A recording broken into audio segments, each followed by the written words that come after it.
Hi అండి. నమస్తే. Welcome back to our channel voice of Lakshmi. Valiveti Nagachandravathi గారు రచించిన వానప్రస్థం అనే ఒక చక్కటి కథను వినేద్దామండి. కథ మొదలు పెడదామా? సర్విసెట్టి ఫోన్ చేశాడిందాక. పడక కుర్చీలో వాలి పేపర్ తిరిగేస్తున్న పరంధామయ్య గారు తల పైకెత్తి చెప్పారు. వరండా ముందు చీడీల మీద కూర్చుని మనవరాలు మంజుల చుట్టూ పాయలుగా తీసి నూనె పట్టిస్తోంది పార్వతమ్మ. అవునా, ఎలా ఉన్నారట? ఏమిటి సంగతులు? అడిగింది క్యాజువల్గా. స్ట్రీట్ చిల్డ్రన్ కోసం కొత్త వింగేదో ప్రారంభించాట.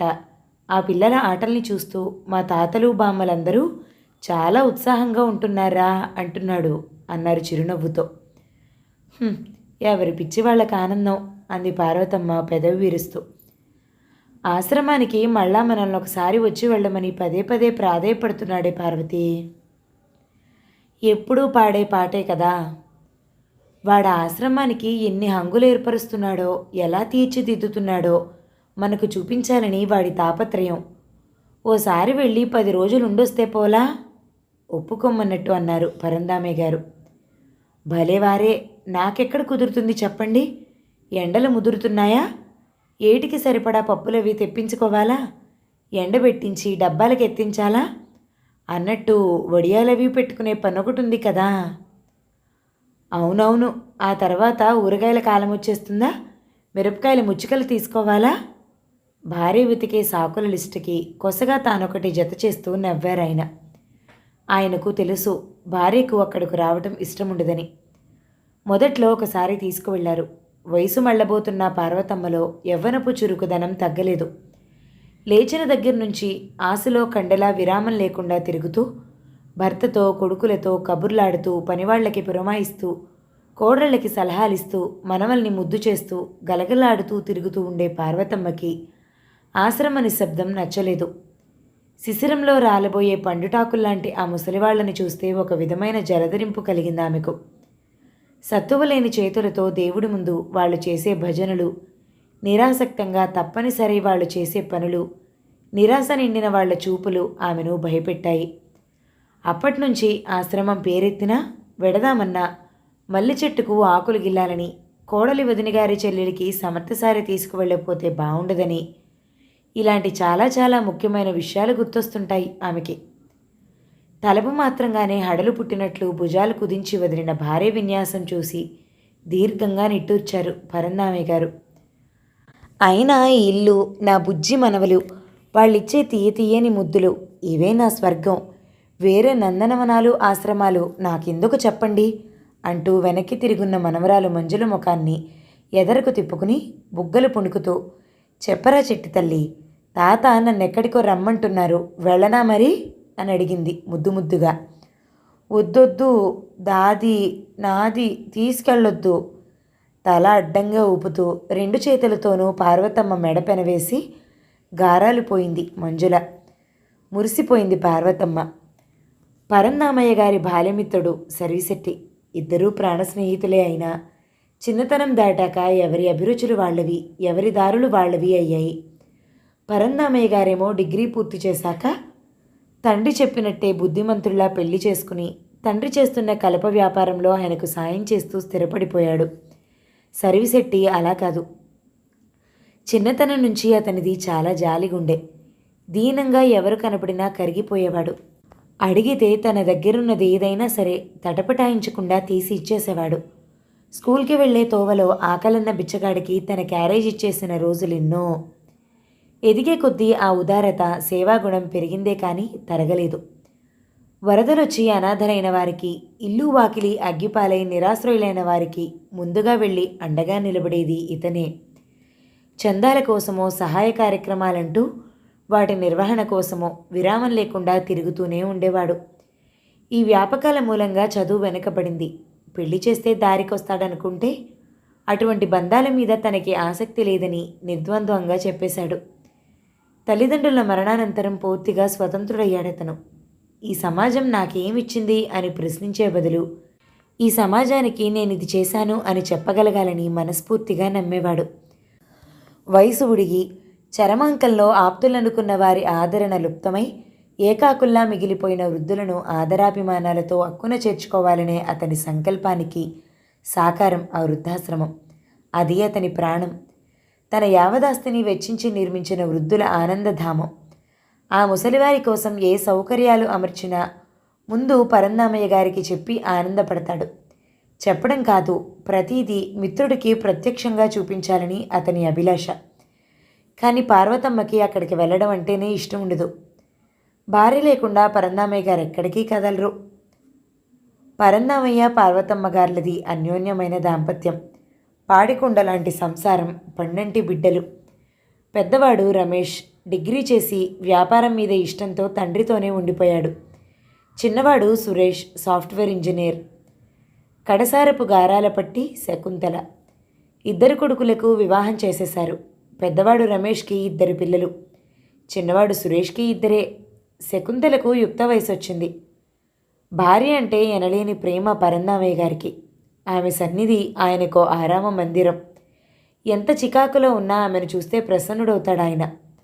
ప్రతి చిన్న విషయాన్ని వ్యాపార లావాదేవీలతో సహా ఆమె చెవిన వేయాల్సిందే. వచ్చిన ఆదాయం ప్రతి పైసా ముందు భార్య చేతిలో పెట్టాల్సిందే. ఆ ఇంటికి మహారాణి పార్వతమ్మ. భర్తకే కాదు, కొడుకులిద్దరికీ కూడా తల్లంటే పంచప్రాణాలు.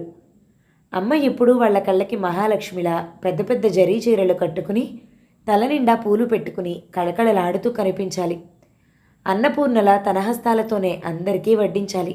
ఆమె ఇంట్లోంచి కాలు కదపాలంటే కారుండాల్సిందే. అంత అపురూపం వాళ్ళకి. కోడళ్లకు అమ్మ తర్వాత అమ్మ పార్వతమ్మ. మాటల్లోనే కాదు, అభిమానంలో కూడా. కల్లో కూడా అత్తగారు గీచిన గీటు దాటాలనుకోరు వాళ్ళు. కోరి కోరి తన ఇష్టానుసారం కట్టించుకున్న భవంతి, నెత్తిన పెట్టుకునే భర్త, ప్రేమానురాగాలు కురిపించే పరివారం. వనంలో చిలకల్లా సందడి చేస్తూ ఆనందపరిచే చిన్న పాపలు. ఇదే ఆమె ప్రపంచం. ఈ బృందావనాన్ని విడిచి ఎక్కడికి వెళ్ళాలనుకోదు పార్వతమ్మ. ముఖ్యంగా ఆశ్రమం లాంటి నీరవ నిశ్శబ్దంలోకి. లేత పచ్చిక మీద వాకింగ్ చేస్తున్నట్టు కులాసాగా అడుగులు వేస్తున్న విధి ఉన్నట్టుండి తిక్కరేగినట్టు రూటు మార్చింది.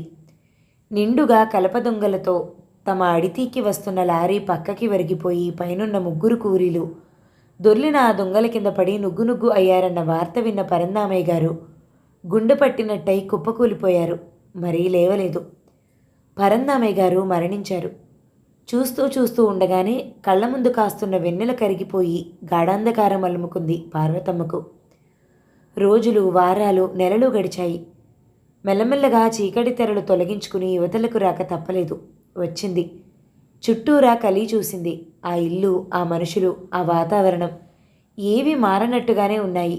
కానీ అన్నీ మారిపోయినట్టుగా ఉన్నాయి. వరండాలో వేసిన వాలుకుర్చీ వేసినట్టుగానే ఉంది. దాంట్లో కూర్చుని పేపర్ చదువుకుంటూ ఉండే పరంధామయ్య గారు లేరు. పెరటిగుమ్మం ఎదురుగా ఆమె నాటిన తులసి మొక్క అలాగే ఉంది. కానీ తను కట్టించిన సిమెంట్ కోటలో కాదు, కోడలు కొనుక్కొచ్చిన పాలరాతి కోటలో. పని మనిషి దుర్గమ్మ అమ్మగారు అనే పిలుస్తుంది. కానీ పార్వతమ్మని కాదు, కోడలు మీనాక్షిని. ప్రహరీ గోడ మించి రోజు ఏవేవో బదుళ్ళడిగే పక్కింటి మంగమ్మగారి మనవరాలు పార్వతమ్మ కనపడినా ఆమెను అడగటం లేదు. మీనాక్షి మీనాక్షి అని కోడల్ని అరిచి పిలుస్తుంది. ఇది వరలో డైనింగ్ టేబుల్ ముందు పార్వతమ్మ, పరంధామయ్య గారు కూర్చునే కుర్చీల్లో మరి ఎవ్వరూ కూర్చునేవారు కాదు. అది భయంతో కాదు, ఒక మర్యాద, గౌరవం. ఇప్పుడు అది అడుగంటింది. ఆ కుర్చీల్ని ఆక్రమించుకోగలిగే ధైర్యం ఇంట్లో అందరికీ వచ్చేసింది. భోజనాలు పార్వతమ్మే వడ్డించాలనే నియమం కూడా ఇప్పుడు కొండెక్కేసింది. తల్లి నవ్వుతూ ఎదురొస్తే తప్ప గడప దాటని కొడుకు ఇప్పుడు బయటకు వెళ్లే ముందు ఆమె కనిపిస్తే ఇబ్బంది పడుతున్నట్టు ముఖం చిట్లిస్తున్నాడు. నానమ్మ కనపడగానే కాళ్ళు చుట్టేసుకునే పిల్లలు కూడా ఇప్పుడు అంతగా దగ్గరకు రావటం లేదు. బహుశా కుంకుమ లేక బోసిపోయిన వదనం, మలినమై నలిగిపోయిన చీర, సంస్కారం లేని తలకట్టుతో కళావిహీనంగా ఉన్న ఆమెను చూసి తడబడుతూనో బెదురుతూనో వెనకడుగేస్తున్నారేమో. పిల్లలు ముఖాలు తిప్పుకుంటున్నారు సరే, పెద్దల వైఖరిలోనూ నిర్లక్ష్యం వ్యక్తమవుతోంది కొట్టొచ్చినట్టుగా. 3 నెలలకు ఒకసారి మంగళగిరి నుంచి కేవలం పార్వతమ్మ కొరకే చీరల మూటలు తీసుకొచ్చే వ్యాపారితో అంత ఖరీదు చీరలు కట్టుకునే వాళ్ళెవరూ ఇప్పుడు లేరులేండి. సాదా చీరలుంటే తీసుకురండి అని చెప్తోంది మీనాక్షి. కట్రాటయింది పార్వతమ్మ. మొన్నటి వరకు ఆ ఇంట్లో సర్వత్రా తానే ఉండే పార్వతమ్మకి ఇప్పుడు ఏ ప్రాధాన్యత లేదు. తను లేకపోతే క్షణం కదలదనుకున్న కాలం ఇప్పుడు నువ్వెవరివన్నట్టు తల ఎగిరేసి ముందుకు పరుగులు పెడుతోంది. ఆ రోజు పెద్ద కొడుకు రమేష్ అడితికి వెళుతూ తల్లి దగ్గరకు వచ్చాడు. అమ్మా, ప్రతి చిన్నదానికి నీ సంతకం కోసం రావాలంటే అన్ని పనులు ఆలస్యం అయిపోతున్నాయి. దీన్ని పవర్ ఆఫ్ అటార్నీ అంటారులే. ఇక్కడో సంతకం చెయ్యి, మిగతా అంతా నేను చూసుకుంటాను అన్నాడు కొంత విసుగ్గా ముఖం పెట్టి. పార్వతమ్మ పెళ్లినాటికి మామగారు ఈ కలప వ్యాపారాన్ని చాలా చిన్న స్థాయిలో నడిపిస్తూ ఉండేవారు. కొడుకుని కూడా అందులోనే దించేసరికి అది మరీ చిన్నగా, ఇద్దరు మనుషులకు అది చాలదన్నట్టుగా అనిపించేది. వ్యాపారాన్ని విస్తరించాలని, ఫర్నిచర్ షాపుని కూడా ప్రారంభించాలని ఎన్నో ప్రణాళికలు ఉండేవి తండ్రి కొడుకులకి. కానీ అది అమలు చేయాలంటే పెట్టుబడి కొరత. పార్వతమ్మ కాపురానికి వస్తూనే ఆ విషయం గ్రహించుకుంది. ఇక అట్టే ఆలోచించలేదామె. తను మెట్టిన ఈ ఇల్లే తనకు శాశ్వతం. ఆ కుటుంబంలో వాళ్లే తన స్వజనం. పాలు పొంగినట్టు సంసారం పొంగితే తనదే ఆ అదృష్టం అనుకుంది. పసుపు కుంకుమల కింద తండ్రి ఇచ్చిన 5 ఎకరాల మాగాణి అమ్మించేసి మామగారి దోసిట్లో పోసింది పార్వతమ్మ. ఆమె ఇచ్చిన వేళ మంచిదై మొక్క పాతితే వృక్షమైనట్టు బిజినెస్ బాగా వృద్ధి చెందింది. లక్షల్లో ఉన్న వ్యాపారం కోట్లకు ఎగబాకింది. తమ పెరుగుదలకు నిచ్చెన వేసిన కోడలంటే అపరిమితమైన వాత్సల్యం మామగారికి. ఆమె మాటకి చాలా విలువిచ్చేవారాయన. ఆ అభిమానంతోనే మరణించే ముందర కొడుకుతో పాటు వ్యాపారంలోనూ ఆస్తిలోనూ కూడా కోడల్ని భాగస్వామిని చేస్తూ విల్లు రాయించారు. అందువల్ల బ్యాంకు పనులకి కానీ బిజినెస్ వ్యవహారాల్లో కానీ తరచూ పార్వతమ్మ సంతకం అవసరమవుతూ ఉంటుంది. ఇప్పటి వరకు భార్యతో ఎప్పుడూ సంతకం చేయించుకోవాల్సి వచ్చినా ఏ రోజు చిన్నతనం ఫీల్ అవ్వలేదు పరందామయ్య గారు.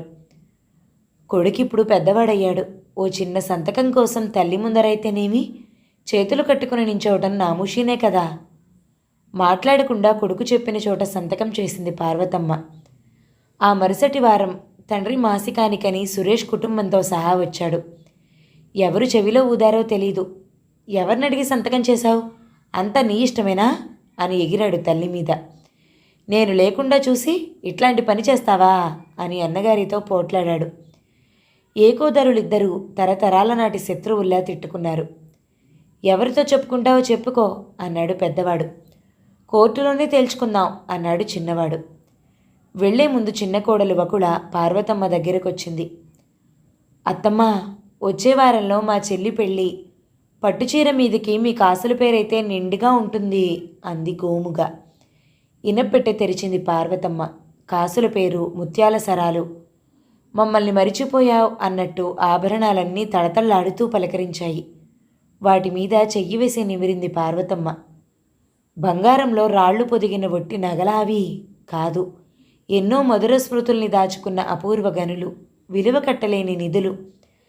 తన నిశ్చితార్థం రోజున ఒంటి నిండా బోలెడు నగలు దిగేసుకున్నా అవి చాలవన్నట్టు తన అత్తగారు ఆమె నడుముకున్న ఈ మువ్వల వడ్డాణం తీసి తన నడుముకు పెట్టి, ఇప్పుడు అచ్చం లక్ష్మీదేవిలా ఉన్నావు అంటూ నిలువెల్లా చూస్తూ మురిసిపోయింది.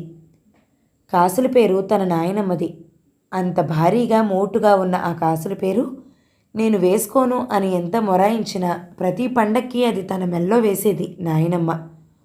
పోయేటప్పుడు కూడా కాసుల పేరు నా మనవరాలికే సుమా అని చెప్పి మరీ కన్నుమూసిందిట. అరవంకీలు రెండూ తన మేనత్త కానుక. కొడుక్కి తనని ఇవ్వలేదని అలిగి తన పెళ్లికి రానేలేదావిడ. వంకీలు మాత్రం భర్త చేతికిచ్చి పంపించింది. కోడలిగా నా ఇంటికొచ్చిన రోజున నీకు ఈ అరవంకీలు బహుమతిగా ఇవ్వాలని చేయించాను. ఎప్పుడో కోడలివి కాకపోయినా అవి నీవే అని చెప్పమన్నదట పిచ్చిది. పైకి కోపం కానీ కడుపులో అంతా నీ మీద ప్రేమేరా తల్లి అన్నారు నాన్న కళ్ళు చెమ్మగిల్లుతుంటే. ఫర్నిచర్ షాపు తెరిచిన ఏడాది వచ్చిన లాభంతో డైమండ్ నెక్లెస్ చేయించి అది పెట్టుకున్నప్పుడల్లా పేరుకు తగ్గట్టున్నావమ్మా అనేవారు మామగారు. కెంపుల హారం భర్త చేతితో తానందుకున్న తొలి ప్రేమ కానుక. ఏ నగ తాకినా ఒక తీపి జ్ఞాపకాన్ని జ్ఞాపకం చేస్తోంది. ఇప్పటి వరకు ప్రాణప్రదంగా చూసుకుంది ఇవన్నీ. కానీ ఈ ఆభరణాలకే తలమానికమనుకున్న ఆభరణాన్ని భగవంతుడు లాగేసున్నాక వీటితో తనకేం అవసరం ఉంది? నిర్లిప్తంగా కాసుల పేరు తీసిచ్చింది కోడలికి. మర్నాడే అత్తగారి దగ్గరికి వచ్చింది పెద్ద కోడలు. బుజ్జిలోలాకులు మెరుగు పెట్టించడానికి జ్యువెలరీ షాప్కి వెళ్తున్నాను. మీ వడ్డాణం మువ్వలు కొన్ని ఊడాయన్నారుగా, ఇలా ఇవ్వండి, అతికించుకొస్తాను అంది. అడిగినట్టుగా ఉంది మాట, ఆజ్ఞాపిస్తున్నట్టుగా ఉంది స్వరం. వడ్డాణం తీసి కోడలికి అందించింది పార్వతమ్మ. అది ఇక తిరిగి రాదని తెలుసు. ఆవిడటు వెళ్ళగానే కాళ్ళు నేల మీద గట్టిగా తాకించుకుంటూ వచ్చింది కూతురు శకుంతల. అన్నీ వాళ్ళకే ఇచ్చేశావు, ఇక నాకేం మిగిల్చావు? నువ్వసలు తల్లివేనా? నాన్నుంటే ఇలా చేసేవారా? నా కూతురు అంటావు కానీ నీ ప్రేమంతా నటన అంది. కూతురు చెరుగుతున్న దూషణలన్నీ కన్నార్పకుండా చూస్తూ వింది పార్వతమ్మ. మెల్లగా మరోసారి ఇనప్పెట్టె తెరిచి చిన్న సూట్ కేసు ఇవతలికి తీసింది.